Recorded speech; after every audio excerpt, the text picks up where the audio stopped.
All right, let's talk for a minute about the holiday Hoover. You see, a lot of us coming into Thanksgiving, you're going to get Hoovered.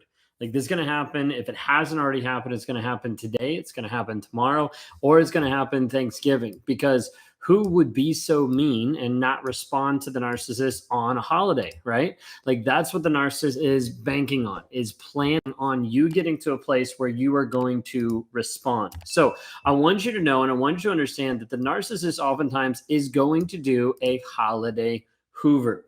He is going to try to figure out, how do I actually interact, insert myself back into your life, confuse you, manipulate you, whatever it might be. How do I do this? The easiest way is typically around a holiday.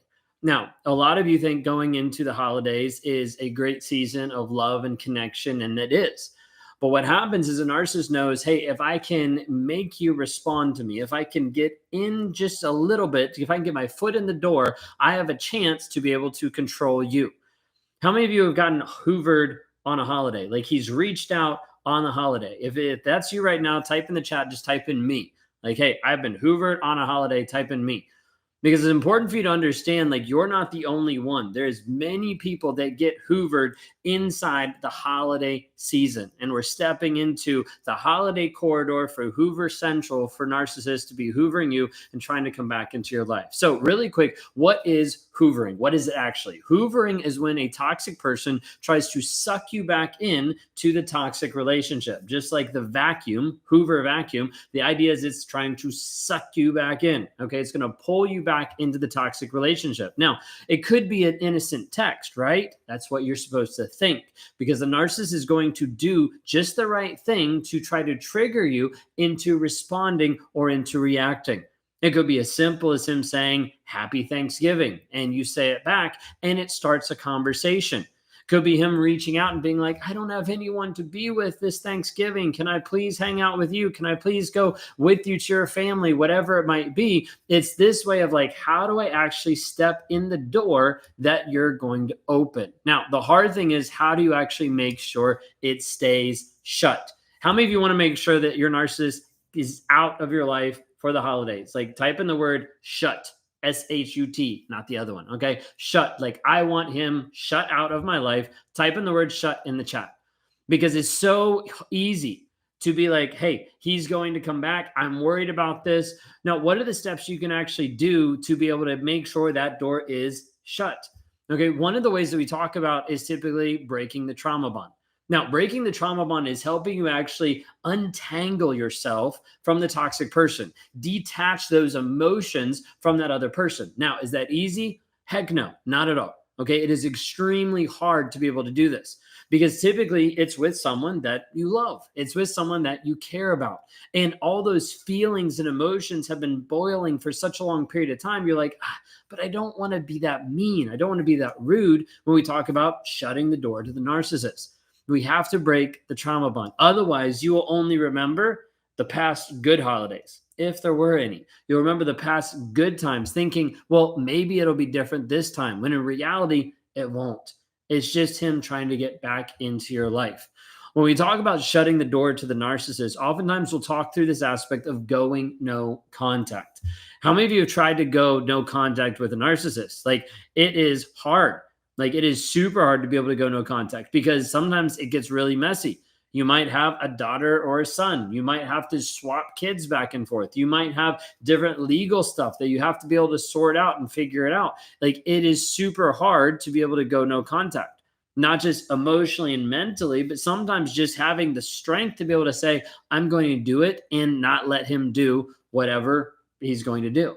So when we talk about going no contact, oftentimes we're talking about blocking on social media, blocking on everything, to make sure that you're actually able to say, hey, he cannot contact me at all. That's the goal. Otherwise, he's going to come back. He's going to come back into your life. He's going to insert himself back into your life to try to be able to control and to try to manipulate you.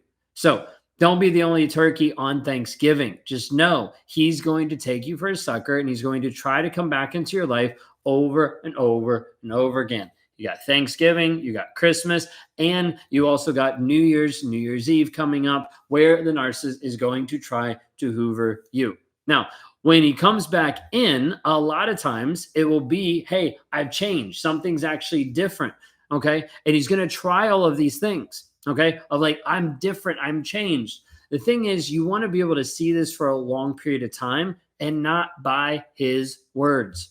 You want to see this by actions. What is he actually doing to change himself? How is he actually working on himself? Majority of the time, the words say something, but the actions don't say anything at all.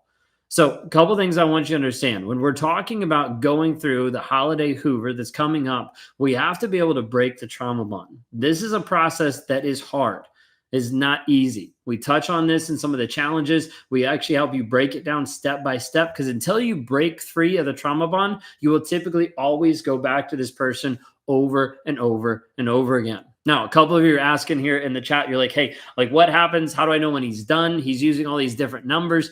Yes, he's going to do that, which is why sometimes people have got to the place where you change your number. You're like, I don't want to change my number. That'd be frustrating. Is it as frustrating as being exposed to toxicity every single day? Not really, because it doesn't take that long to get your number changed. Okay. You can even on some phones, you can just swap numbers, still have the same phone, everything, just be normal. You can just swap SIM cards and you're done. Okay.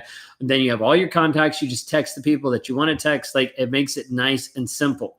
Okay. Is it easy? Not necessarily, because you have to go in, you have to get it fixed, but it does set a buffer. You need to have a buffer between you and the toxic person. If you don't, he will still come back. So if you've gone through the place where you've blocked him and he's still contacting you, or if he's showing up, call the police, do a restraining order. But if you're going through this aspect and he's still contacting you, you might have to go to the next level. You might have to change your number. Okay. All of this is just to keep you having a buffer in between.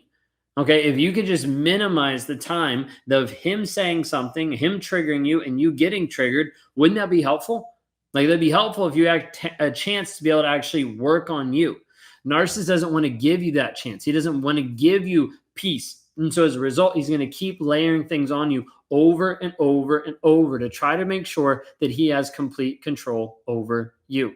So I want you to understand, when you're going through this holiday Hoover, the whole aspect is we have to break the trauma bond. We have to be able to have boundaries. We have to block. We have to be able to go no contact. And you have to be able to hold those. This is really hard because you're like, but it seems so mean. I want you to understand this concept that when you think it is so mean to a narcissist to be able to block the person that abused you, what you're actually doing is you're telling that person, yes, keep abusing me. You're like, I'm not saying that. I don't want that. I know you don't want that, but that's what you're doing. You're allowing and enabling that person to think and to feel like, oh, it's okay if I still stay in her life and keep abusing her. So I want you to consider, you're not saying no to the narcissist. You're actually learning how to say yes to you. How many of you struggle saying yes to yourself? A lot of it is hard because you haven't been able to say yes to yourself, because for such a long period of time, you could only say yes to him, his opinions, his will, his ideas, his thoughts, his plans. You couldn't ever say no to anyone else to actually prioritize you. That is the problem, is right now you're struggling of trying to figure out, how do you even prioritize yourself? How do you even work on yourself on a day-to-day basis? This is some of the pieces that we offer inside the challenges, inside the communities that we offer here at Raw Motivations. Because if we can teach you how to start investing back into you, you will start to move forward in rising up and taking back your power from the narcissist and understanding who you actually are. This is going to be difficult, but it is not impossible. We have people that have broken free many times.